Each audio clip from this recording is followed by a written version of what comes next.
guys, welcome back to Strong Successful Male. So for today, I'm going to go over this great success story that was sent from a subscriber. That's from a guy. He is 30 years old. He was born in Mexico but now lives here in the U.S. and he is recently divorced. He's a free man. In fact, he's a free man as of the first week in November. So welcome him to the club. And he shares his story about how he, just like so many guys before him, and many of you no doubt, thought he had the perfect girl. And he married her. And in the beginning, everything was great, so long as he was doing well for himself, bringing in the money, providing a certain lifestyle that she felt entitled to. But then life happened, and he went through some hard times where he wasn't bringing in the kind of money she's used to. And take a wild guess what happened to her attitude and affection towards him. Went down the drain. And eventually got so bad that she left him. And this guy went through some very hard times, especially heartache as well as financially and all that. However, you're going to see our brother here. He held strong, kept persevering, got through it all, and now he's doing great. And guess what? She's not doing so great. And so this is a great story, guys, to show you how a guy can go through hell, but instead of letting it crush him, he persevered, kept on grinding, and he's doing great now. And also, how another example, how so many of these gals, not all, but a hell of a lot, they'll stick around during the good times when everything's great and you're providing a certain lifestyle for them and all that. But when things get tough, they jump ship. So it's very important for you guys to really understand this, for you relationship guys, especially ones that think about getting married one day. And it really is unfortunate how it works. But you know what? I do these videos to show guys what happens, what's real, what's out there, and also how guys can get through hard times. Now, as you guys can clearly see, this is a long video, but I guarantee it's definitely worth your time. I really enjoyed reading this when I first read it last night. So it starts off, he says, Hi SSM. I've received so much value from your videos that I want to attempt to give something back to the community. I listened to a video you made recently where a young woman left her struggling digital Walt Disney husband for, as you put it, a Chad or Tyrone type, only to find out that the grass is not always greener on the other side. The story resonated with me and it inspired me to send you this email to you. I would like to keep this as anonymous as possible, given that I work for a Fortune 500 company that may or may not look too fondly on my previous career choice. Therefore, I will include enough detail to make it interesting, but leave out any specific names and places. If my story doesn't make it into your channel, I will nevertheless benefit from having a written record of what happened, just in case my mind decides to romanticize the downfall of my marriage. Please feel free to include or remove any parts of the story. If it's too long, I trust your judgment, SSM. Bro, I'm covering the whole thing and everything you wrote because it is that good. You guys will really like this. And by the way, I'm really glad that the videos I do on this channel have helped you out. And I appreciate you sending this in. All right, he says he breaks this down into sections, and this one's called The Setup. I grew up in Mexico for the first 8 years of my life. My father was a cattle rancher that came from a wealthy family, and my mother was a poor village girl that was blessed with stunning good looks. They had 4 kids, 3 daughters, and myself. This kind of sounds like the beginning of a Disney movie. Father comes from a wealthy family, mom was a poor girl, got together.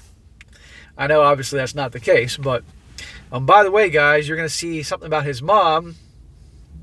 It's foreshadowed what could happen to him one day. My father did well for himself, but he never allowed me to feel entitled, and he instilled in me a work ethic that I carry with me to this day. My mother, on the other hand, was a typical socialite wife that loved dinner parties, going on holiday often, and would constantly be on the phone with her many sisters, a few of which lived in the United States. This is where our trouble started. So notice your mom is the socialite, dinner parties, vacations, because guess what? It came from his money. She didn't have to grind for it. Now, he came from a wealthy family, don't get me wrong, and obviously had that comfort and benefit, but still, his father obviously worked hard and instilled that upon him. There was one specific aunt who lived in North Carolina that would come down to visit us in Mexico. My aunt would apparently never stop talking to my mom about how great living in the U.S. was and how anyone could easily become a millionaire, and that moving there was the best decision she ever made. Well, here's the deal. It is not as impossible as some people may think to build wealth and become wealthy in this country, but it's not as easy as it's going to happen in 1 week either. me make that clear. It takes a hell of a lot. One day, for whatever reason, my dad decided that enough was enough, and he removed our home phone from the house. He literally cut the cord onto the phone and threw it in the garbage. I remember this day vividly, as it would alter the course of my life forever. That night, my mother called the cops on my dad for an alleged domestic situation. My father is a whole unit, and my mother did not show even a single hair out of place after he apparently did certain things. Regardless, one of those two know what happened that night. While my father was dealing with the authorities, another one of my mother's deadbeat sisters came by and picked us up. We drove through the night to the Mexico-U.S. border in Juarez, and as my sisters and I were all U.S. citizens, we crossed over the border that same night. I'm curious how you're U.S. citizens, but okay.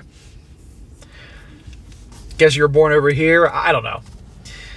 For the next 9 years, from 8 years old to 17, I did not see my father. Holy shit. If there's ever a time a young guy needs his father in his life, that's then. Predictably, my mother took us to live in North Carolina, where she worked as a waitress in my aunt's restaurant, the same aunt who would brag about living in the U.S. My mother divorced my dad and tried to take him for everything he had. What my mother failed to realize is that in Mexico, problems are a loaded handshake away from becoming buried, lost, or destroyed. Somebody worked some magic with a Mexican judge, and she got exactly nothing from him. No properties, alimony, or child support. I know it's your mom, bro, and I obviously know that because of that you struggle, but we all know, based on your mom's behavior, what kind of person she is, so I don't feel bad for her. And your dad got royally screwed. Or at least he almost did. I'm curious why you didn't see him that long or anything like that, but alright. I did not understand at the time, but my father did not want to enable her rebellion by sending money. As women tend to be, my mother's ego and stubbornness never let her admit her failure to strike it rich in the U.S., and thus we grew up very poor. Well, probably her idea of striking it rich would be trying to take your dad to the cleaners and get everything from him, but it didn't work. She ended up grinding the waitress life for many years to come. Since we had no money, I always felt that I needed to help out with my mom. I started washing dishes in an Italian restaurant at 13 years old, and then moved into the kitchen at 15, and eventually waited tables from 18 until I graduated university. I would like to say that my mother made a good decision by moving us to the U.S., as I started working at an early age, and this taught me many valuable lessons. But ever since I can remember, I was working with my dad doing chores, typical ranch farm life, so I can't stand by that justification. Well, your dad raised you well. Even as a little kid, you were doing work, which all young kids should do, boys and girls. And then you were working to help out your mom, which all boys and girls, children should do. And it's not, even if you don't need the money, because it's teaching a work ethic and to respect the work that goes into bringing in money. And you're going to see, guys, that this work ethic and all that will come to help him later in life, which a lot of young guys wouldn't have because they were raised here in the U.S. by their helicopter parents that spoiled the kids and didn't want their kids to have to work because they're going to have to work the rest of their lives once they get to their 20s. And I had to work so hard, so I don't want them to work so hard.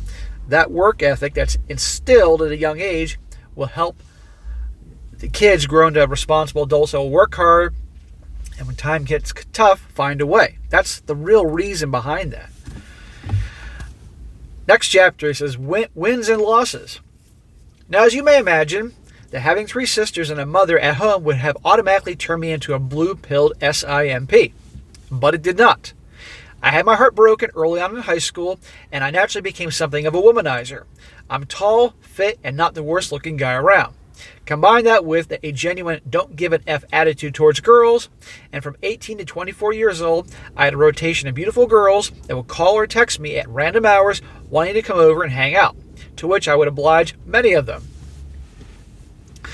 While I may have not have been a SIMP, I was definitely blue-pilled in my thinking, and eventually I'll have to settle down and get married.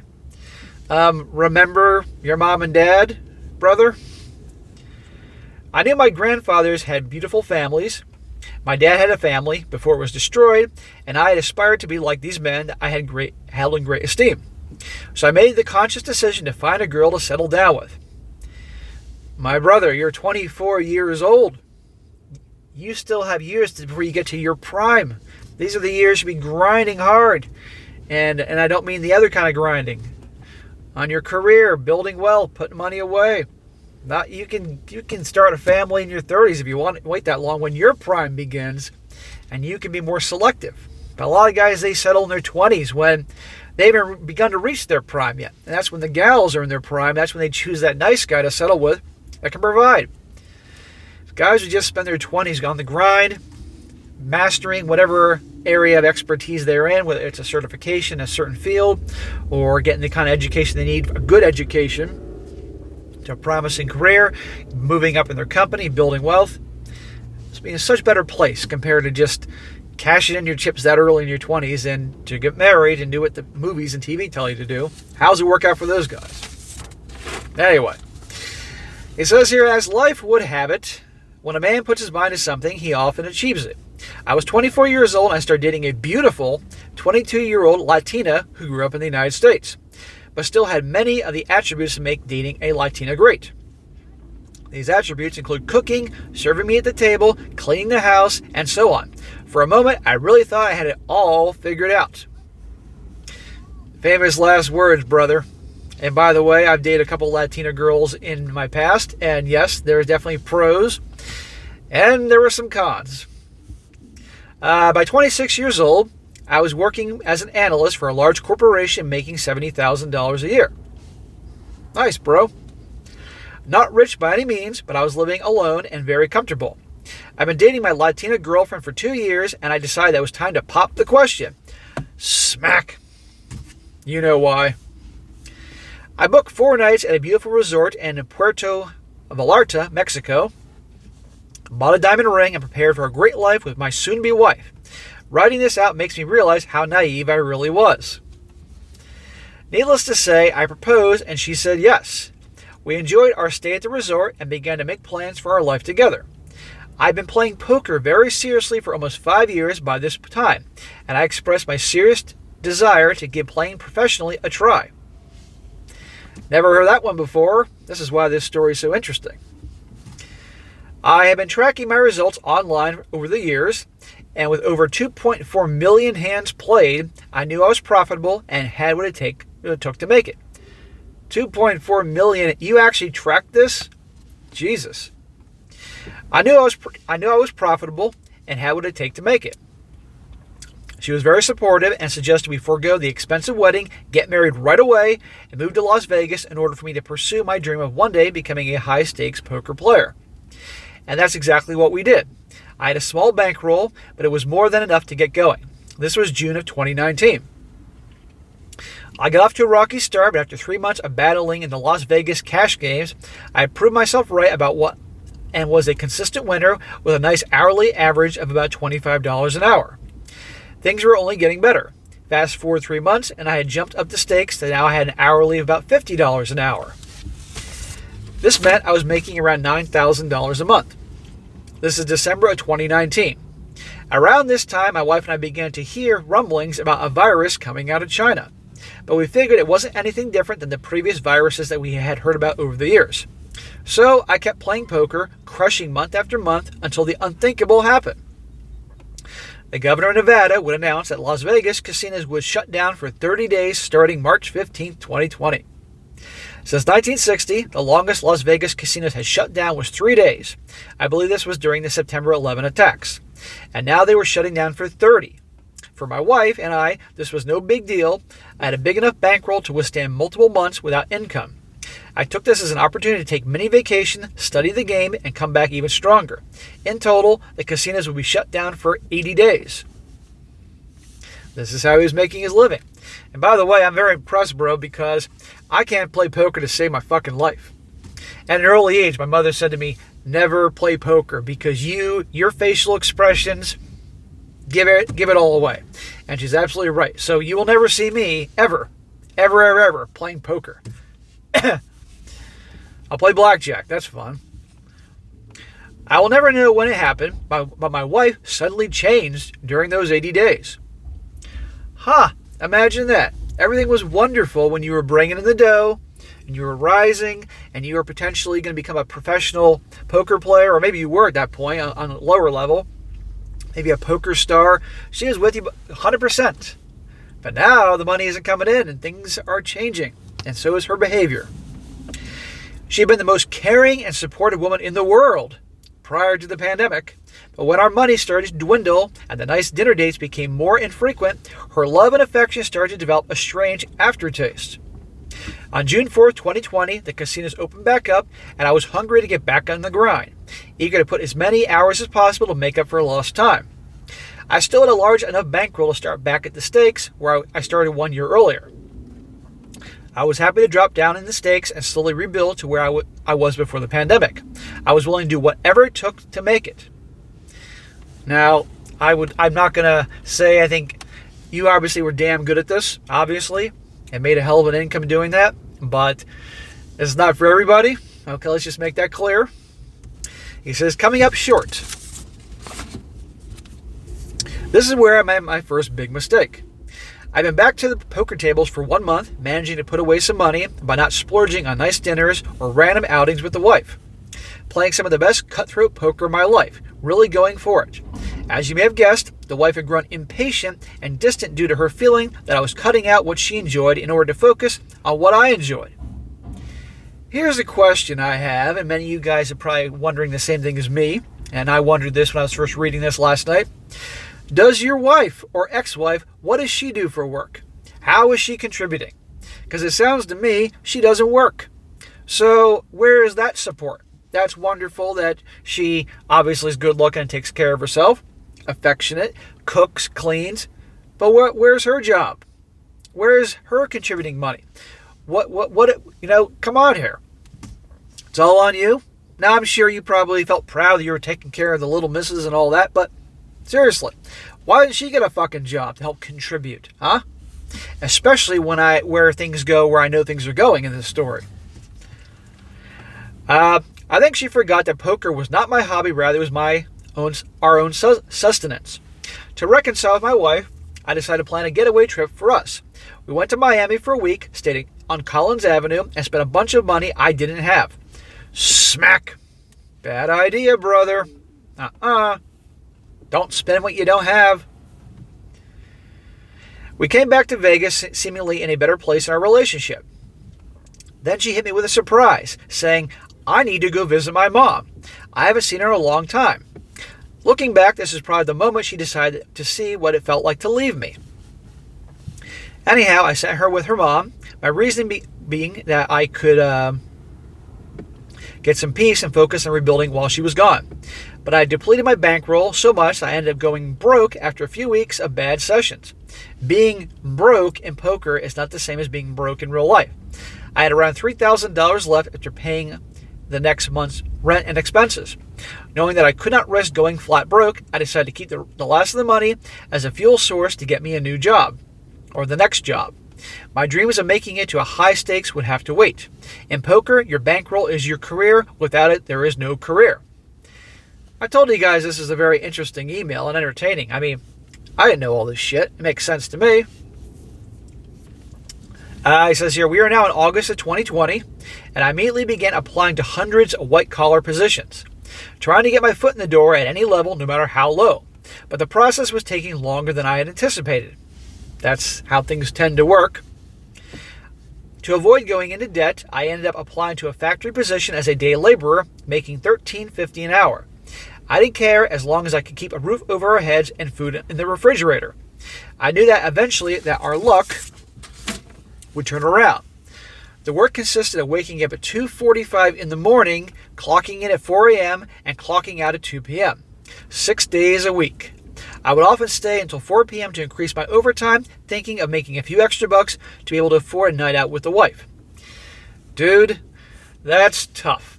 Getting up at 2:45, clocking in at 4, and then you're working sometimes to 4 p.m. for overtime to do what you had to do to take care of your family, and extra time when you're exhausted to make extra cash to take her out and make her happy.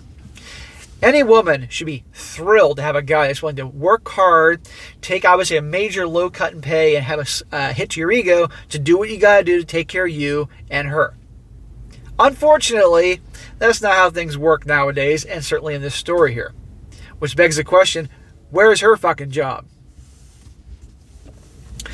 As the winter came, my wife grew only colder and colder towards me. Shocker. She was still giving my S-word advances every time I initiated, but the SEX was different. That's because her heart and soul wasn't into this anymore. She didn't see you as the prize and the rising star that you once were. Notice how everything was great, guys, during the good times, right? But now things are difficult, and all of a sudden, just like that. This shows her true character.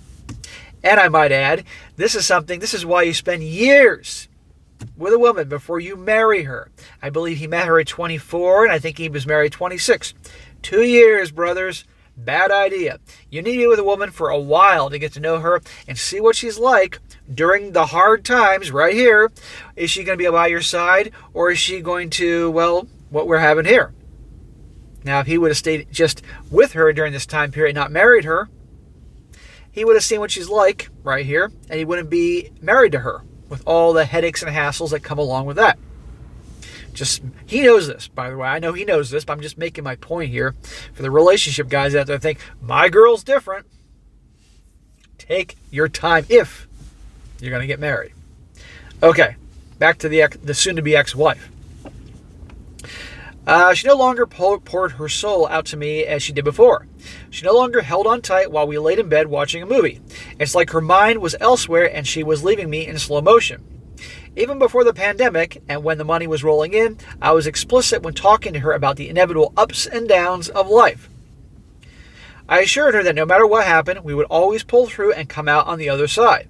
She assured me that she understood that life was a series of ups and downs, and that, listen to this, no matter what, she would always be by my side through thick and thin. Oh yeah, that's easy to say when everything's great, but when life happens and there are some down periods, that shows someone's true character. As the winter was giving into the spring of 2021, I was still working at the factory, still sending my job applications and revising my resume constantly. I would work all day and come home to a wife that no longer looked at me with loving eyes. I kept in shape, never letting the tough times get to me physically, mentally, or emotionally. That is what a man does, brother. He keeps things in place. Even if he's crumbling inside, he's keeping it cool, doing what he has to do to take care of him and the family. You're a fucking real man. Good job. I have my doubts here and there, but I would never voice them to her. Good. Don't ever do that. You should be able to, but then you're not being her rock. It's fucked up, but you got to keep your worries and concerns inside. To her, everything's good, you're strong, you're her rock, her mountain, that type of thing. You can voice your concerns to your dad or your brother or whatever. My stance was that we are going to get out of this rut, and that was only a matter of time. Around late February 2021, she started to cry. And when I say cry, I mean that she would wake up crying and would be in bed when I got home from work, crying her eyes out. I would do everything within my power to console her, talking to her about what she felt, and racking my brain in ways to make her happy. Ha ha ha. Good luck there. What I failed to see is that she was crying about a breakup that I was not yet invited to. On March 4th, 2021, I got home from work and saw her laying in bed crying. Maybe you get home and she says, "Hey, honey, I got a job to help contribute so you're not dying to provide for us." It had been almost 2 weeks of this, and I was starting to realize what was going on. I sat in the bed and calmly told her, "It's okay, you can go." She looked at me for a moment, and in a split second, her face turned from agony to disgust. I'll never forget what happened next. She immediately got up off the bed and went to the closet and started packing her bags. She packed the essentials, only the nicest clothes and shoes, into her large suitcase, and started to walk around the apartment looking for anything she did not want to leave behind. I'm sorry, man, this sucks. But I know how this ends. This will end on a high note. As I said, I would love to tell you that I held strong and coldly watched as she packed her bags. But that simply is not the truth. While she was packing away, I tried to reason with her. Good luck with that. I tried to tell her how much I loved her. Doesn't matter. And everything I did for her was for her. I reminded her of the wedding vows that we made to each other, but to no avail. She walked right out that door, suitcases in tow, with a girlfriend of hers was already waiting for her. And to my knowledge, she boarded a flight from Vegas to her mother's house in Texas. In the end, she took my wedding ring, the nice watch she gave to me for our wedding, and left me with my heart broken. It was 11 p.m. that same day, and I was left with the realization that I had fallen short. Bro, I am sorry you went through that shit. Guys, look at everything he tried to do for her, and she was with him until the good times stopped. Until all of a sudden money started becoming tight and she couldn't have that lifestyle she was used to. Then you saw this downward spiral to the point that she's crying in bed. Again, this whole time, why couldn't she get a goddamn job? And she's out of there. Now, I'm not saying all women would do this, but a hell of a lot would, especially ones raised in this era. But I want to remind you guys that, remember, she's now in her 20s. What's coming up soon? 30. A woman's prime is her teens and 20s, and then that's when, guess what, she's not as appealing. But I'll come back to that later. Our man here is going through some tough times, but he'll make you all proud. He says here, for whatever reason, I never thought about calling off of work the next morning. Good for you. The pain of her leaving me was strong, but I tried to keep my wits about me. I lost my wife, and I'll be damned if I was going to lose my job in the process. The next few weeks, I threw myself at the gym, and I began to do a ton of cardio. I would come home from work and put on my running shoes, walk out of my apartment, pick a spot to run to, and just go. My goal was to tire my mind and body to the point where the option to think of her was non-existent. Let me tell you something, no feelings can survive a hard 10-mile run.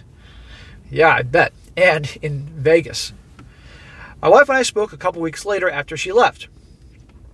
She sounded so happy, eager to tell me about how she is finally accepting herself as a divorcee and that she had met someone at the gym. 2 weeks later, she already met someone, another sucker she can latch on to and mooch off of. It'd been 2 effing weeks since she left. Not 2 effing months or 2 effing years, but 2 effing weeks. I held it together, told her I was happy for her, and hung up the phone. Immediately after hanging up, my body went limp and I collapsed against the wall, crying my eyes out. I decided not to fight it, but I wanted to let it out. The next couple weeks were a bit of a blur, but they consisted of working, lifting weights, and watching some movies to take my mind off things. Bro, no fucking shame. You had to let it out. And honestly, it was a good thing. Yell, scream, cry, whatever you gotta do. Get out of your system, and then recover. And I'm glad during this whole thing you didn't drown yourself in alcohol and other substances. Instead, you were hitting the gym, because it will make you feel better temporarily. Let that energy. And guys, in a situation like this, men can do one of 2 things. They can let it crush them and let life or the girl's actions crush them into nothing and go down deeper in the hole, or they can persevere and find a way to get out of that hole. Because remember, success is the best revenge. And our hero here, he handles it just right. Next chapter, called Redemption. He writes this like a story. It's pretty cool. Not even 2 months after my wife left, I received an email from one of the companies I've been pestering for a job interview. Aha, how about that? It'd been almost 8 months of me sending in job applications, follow-up emails, and coming up short. In the end, I was offered a temporary position on a large data consolidation project for one of the largest companies in the world, making $42 an hour. Hey, there you go. Big jump from $13.50. And I'm sure you didn't have to get up at 2:45 in the morning for this job.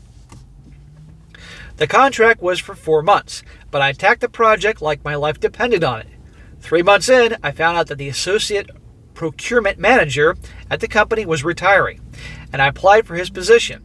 Having made something of a splash, a few of the right connections, I was hired for the role in August of 2021. Awesome, brother. Good job. And I'm sure you're getting paid more than $42 an hour, or a salary that was higher than the $42 an hour, plus benefits. And if it's a large corporation, bro, that's great.